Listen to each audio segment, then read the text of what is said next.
Don't slam your face into the carpet and kind of wipe your nose up like you're a child with a hanky. Modern cars don't rust. No. The impulse buyer will always get the finance deal. Do you have a bit of a prop and a tip for Yeah, us? here is something you could get. Now look, we completely understand that buying a new or used car, it can be a massively daunting task because, let's be honest, there are some very dodgy operators out there. Yeah, now here are 10 red flags you really must avoid. If you do, you should be okay. Yep. Okay, now look, in no particular order, first up, when you first go to look at the car, look at the panel gaps. Yeah. Look at the quality of paint between panels. Look for signs of overspray. Like pop the bonnet. Is there bits of overspray everywhere? If there are, that's a good sign the car's had a hell of an accident. Yeah, and also paint texture too. If you're looking at one panel to the other, paint often does have a texture if you get the right light. And you can see if there's more orange peel on one than the other, it's had a touch up. Also, do you have a bit of a prop and a tip for Yeah, us? here is something you could get. This is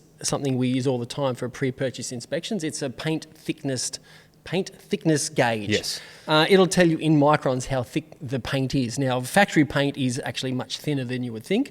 So if you're measuring a panel and it's 3 times thicker in paint thickness than the others, you know that panel has been painted at some point.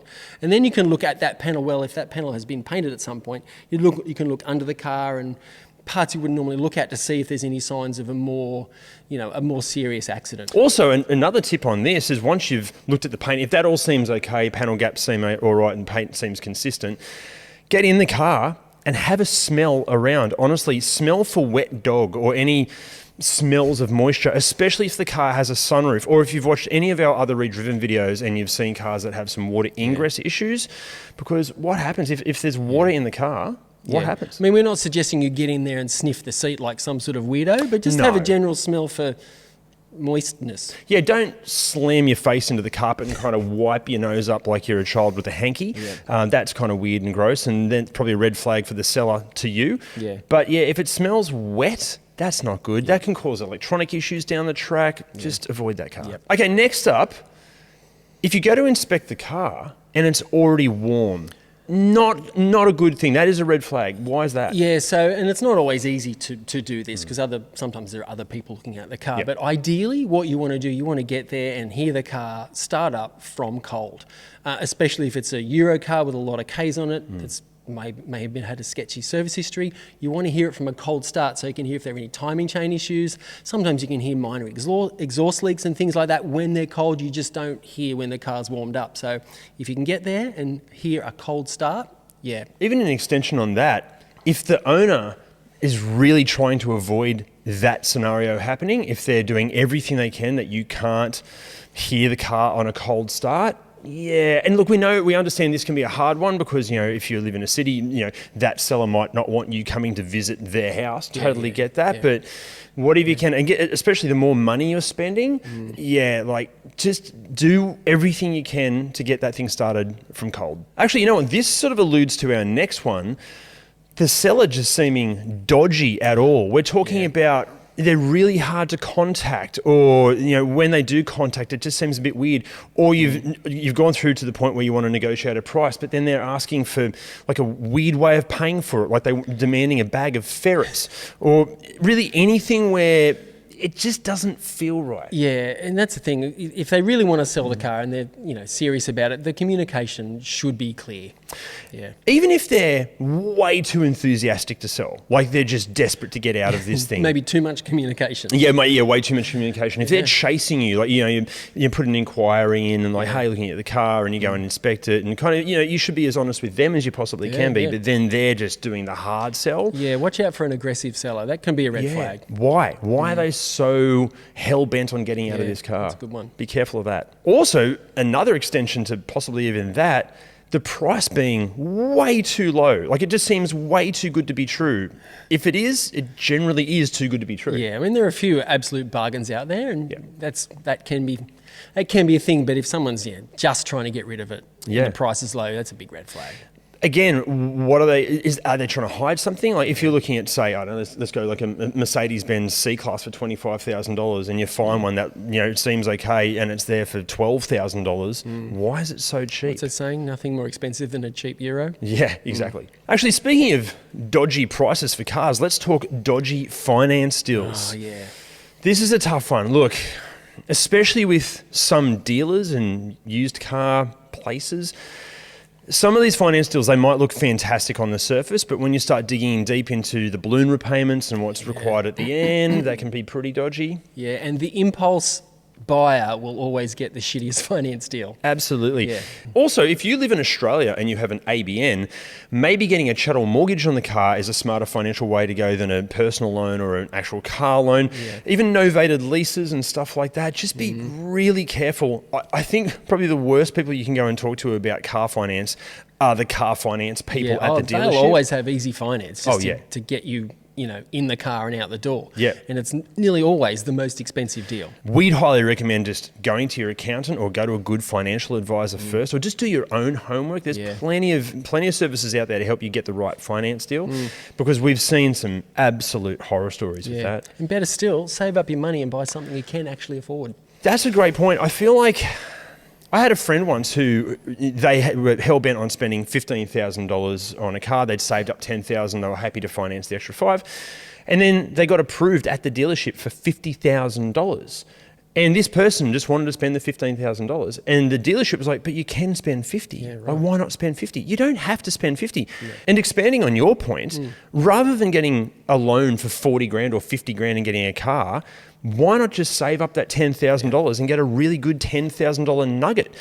And I know some of you might claim, yeah, but if you've got your own business, it can be a tax break, and with a novated lease, you can do this and that. That's fine, but I cannot see a way that just saving up $10,000, $15,000, $20,000 and just buying a car and not having any loan to pay. I can't see how that's not the better way to go. Yeah. And expanding even further from things you might get from a car yard that are dodgy, car yard warranties. Yeah, used car warranties. Look, okay, there must be some legit ones out there, surely? And occasionally they might cover what actually breaks, but more often than not in the fine print, the thing that breaks is not covered. No. And more often than not also, it would only be covered if you have to stick to a ridiculous servicing schedule, which is completely unrealistic to that car. Yep.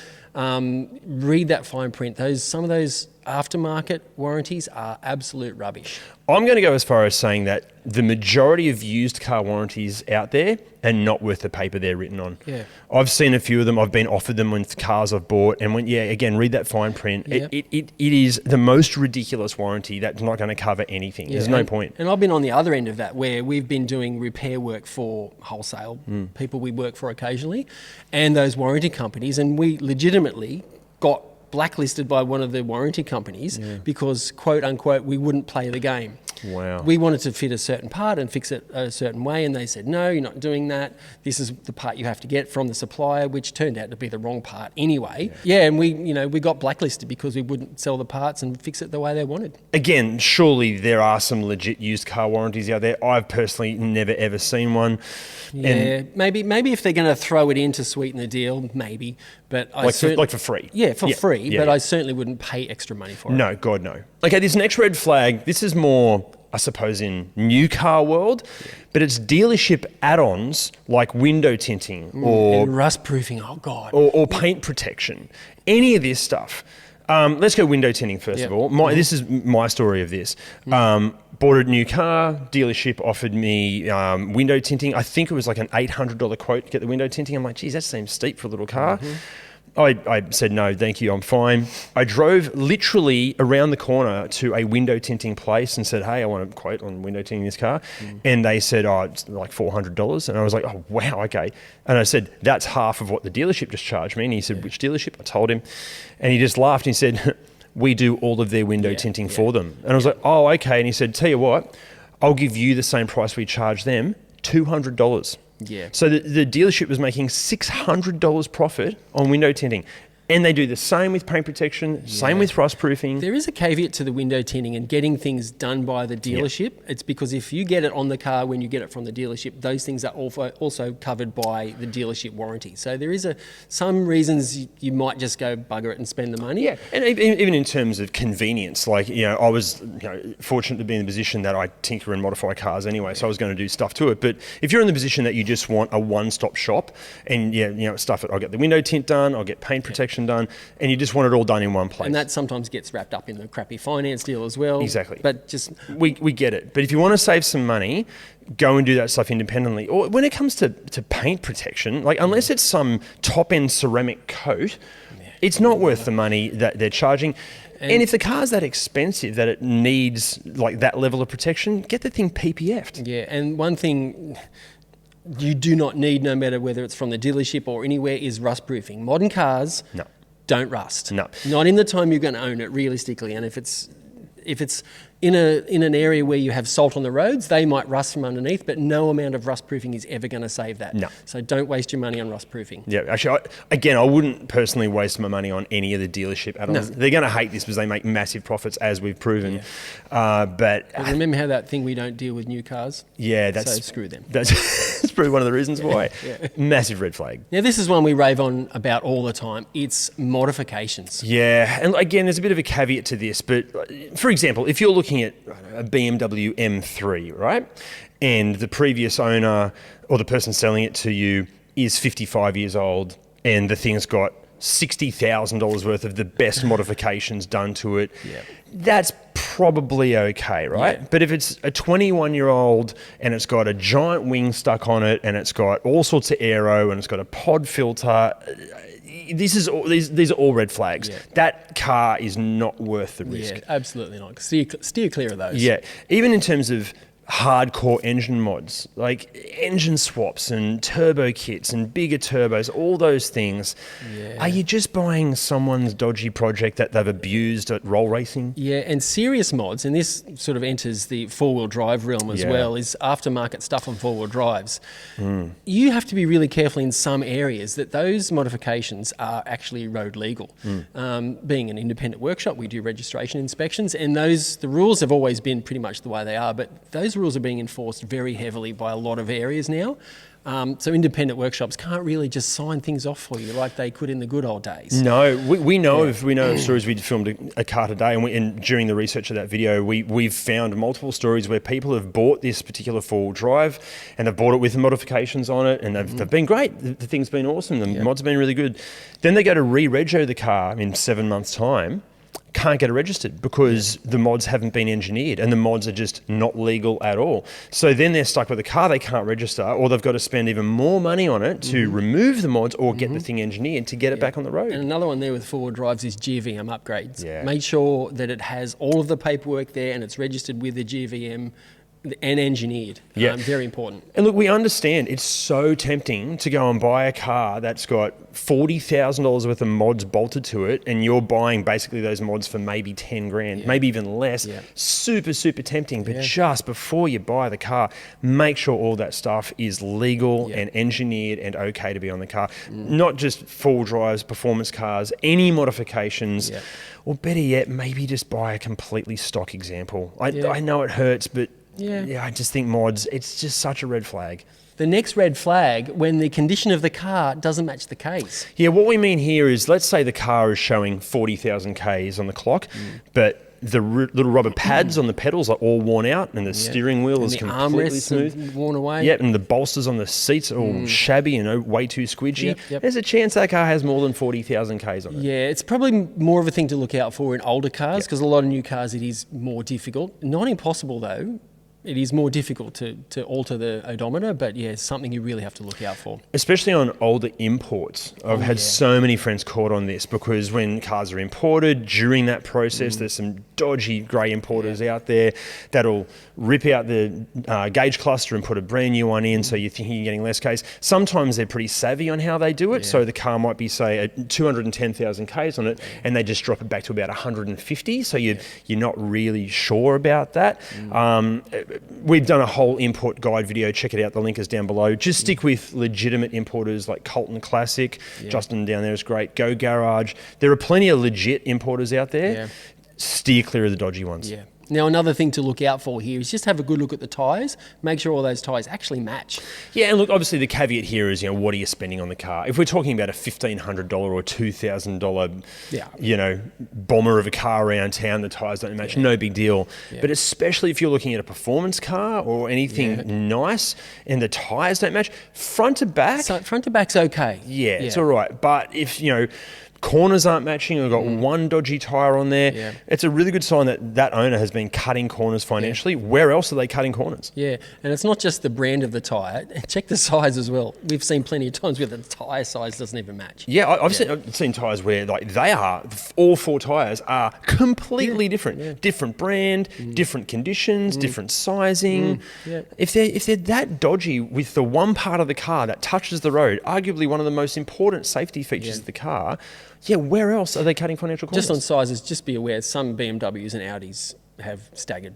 And a lot of Euro stuff actually has staggered different size front to rear, but as long as left and right match, But especially with the nice Euro stuff, you'd like to think that if they're going to go and spend, $100,000 on a car, well, dropping a few $1,000s on a nice set of Michelin Pilot Sports shouldn't be a hassle. Yeah, and if you're looking at an RS3, the big tyres are on the front, which is really weirdly counterintuitive. But interesting. Now, before we get to the final 2 red flags, a bonus red flag. OEM wiper blades. What some companies are trying to charge people for their wiper blades is ridiculous. And then some of the aftermarket ones are just shit. That's why we use Wipertech wiper blades, because they're super easy to order online. They're a bloody breeze to fit, and they wipe so incredibly well. And if you get yourself, when you get yourself a set via the link below, you're going to get 15% off, stop laughing, and free express shipping. And also, I've got another bonus red flag. Yeah. The same goes for heaps of OEM parts on your cars. There are plenty of aftermarket parts out there that are going to last longer, perform better, and cost less than what the OEM stuff is. Where would you go to get good second-hand parts, though? Not only that, Jim, I wish there was somewhere that you could get those parts, but then also get heaps of accessories like infotainment systems, dash cams, replacement speakers, sound deadening. Tell me where. Imagine if there was a place that had, imagine this, 400,000 parts from over 500 different manufacturers. Imagine if that existed. It's incredible. You know what? What? It does. No way. Automotive Superstore. Link is down below. They're good mates of ours. Check them out. They're bloody awesome. Okay, our final 2 red flags, and these are big ones. Yeah. A lack of service history, or just the paperwork in general not being sorted. Yeah, look, service history. Yeah. Have a look at the logbook. Make sure there is one. That's a bonus. If there isn't one, that's a red flag, a big red flag. But if it does have one, don't just look at it and think, oh, it's all good here. The amount of times we see a logbook that has clearly been altered. Every stamp is the same size and ink density, whatever you want to call it. And all the pen is the same. It's written by the same person, just got different dates and mileage. That's a red flag. Yeah, and we see that sort of stuff all the time. Yeah, we also, do. just the paperwork not being in order. Like if there's a bunch of work that's been done to the car, but they have no receipts for anything, or all of their paperwork is just all over the shop and nothing really kind of matches. Just back on the log, if there's no logbook, that's okay if there's a whole bunch of invoices for servicing, obviously, but there just has to be a bloody paper trail. Yeah. Ideally, and I'm being way too optimistic here, but with special cars and expensive cars, if the owner has a really beautiful folder and it's all presented and it's like a detailed history of the car, I'm one of these people. I do this with my cars. Well, if the person's kept good records of the car, obviously they're somewhat proud of it. They're an enthusiast. Yeah, exactly. Which is really good. That's what you want. Also, get a revs check done, get a PPSR done. This will show you if there's any money owing on the car. This will show if the car's ever been written off. I mean, there's different suppliers of that depending on where you're watching. But there are always plenty of ways to get that information. Basically, you need to find out as much as you possibly can about the history of the car. If you don't do this, it is a massive red flag. Now, a really big red flag here is the seller not allowing a pre-purchase inspection. This is a shocking one. This isn't just private sellers either. We know of car yards and dealerships that have done this. A really good friend of ours, Jethro, had this exact situation. He was looking at buying a Mitsubishi Triton from a car yard. And I should also mention, that was a car yard we have a sort of a relationship with. We have done work for them in the past. They know us, we know them. It's nuts. And he just wasn't... the guy said, no, you're not doing it. Yeah, Jethro rang both of us independently going, hey, I'm looking at buying this Triton. Everything kind of is checking out. I said, I want to take it to go and get a pre-purchase inspection. And the car yard is like, not cool. We know of people that have had private sellers do that, not getting a pre-purchase inspection done. Okay, you're hiding something. Yeah, There's obviously. something massively wrong with that vehicle. Yeah. If you've made it clear that you'll pay for it, you'll take it, you'll make it happen. They've just got to allow it and facilitate it, basically. You know, if the car's too precious to be let out of their site, maybe they could drive it there. Yeah. But if they're just blocking the whole thing, just absolutely walk away. Also, there's plenty of mobile options. Yeah, there are. We bought a ReDriven car. We got like a 1999 Honda HR-V. It was in Melbourne. It wasn't too hard to ring up a mobile mechanic and go, do you do pre-purchase inspections? Yep. Can you go around to this person's house? We lined up the time. So the owner just had to be near the car and the mechanic did the pre-purchase inspection, worked out a bloody treat. I'd like to see someone say no to that. That would be ridiculous. But car yard as well, It happens, A massive red flag. The minute you ask about a pre-purchase inspection and they seem cagey or they're not enthusiastic about it, walk away. Massive red flag. Ideally, you want them to be like, oh, yeah, 100%. Also, another tip here, I've known of this happening where the dealership or the car yard's gone, oh, yeah, we can get that organised for you through our guys. Yeah. No, don't. Get your own guy. It's got to be independent. Also, don't take the car, if it's a private seller, don't take it back to the mechanics that they've always gone to. That's not on either. Yeah. That's like, are they best mates with that mechanic, and is that guy just going to say nice things? Yep. Independent mechanic, you've got to take it somewhere else. Yep. Now, one caveat to that is if you're looking at a car and you want the service history of a car, now typically most workshops and mechanics won't give you that service history. No, if they do, that's a bit of a worry because it's a privacy issue. But the owner should, if they have it, provide it to you. Absolutely. Basically, there should just be no smoke and mirrors here. Everything should be out on the table. And if the car does have a problem, that might not be the end of the world for the buyer, because it might give you some more bargaining power. A bit of leverage for sure. Exactly. But you just hope that people are honest and like, hey, this is what's happened with the car. And the same goes for so many of these red flags. If the seller is actually upfront about these things, like, oh, hey, just want to let you know, or it should be in the advertisement in the first place, it has had a bit of a prang in the front end of it, but it's a $5,000 car, so who cares? If they're transparent, great. Complete disclosure is very refreshing. Yeah, that's a green flag. Yep. Otherwise, all of these red flags, you have to avoid them. But what are your red flags? Yeah, we want to know, what disaster stories do you have? Are there any other red flags that we've missed that you think people buying cars should know about? Because we can use the comments section as even more research. Thank you guys so much for watching. Legends.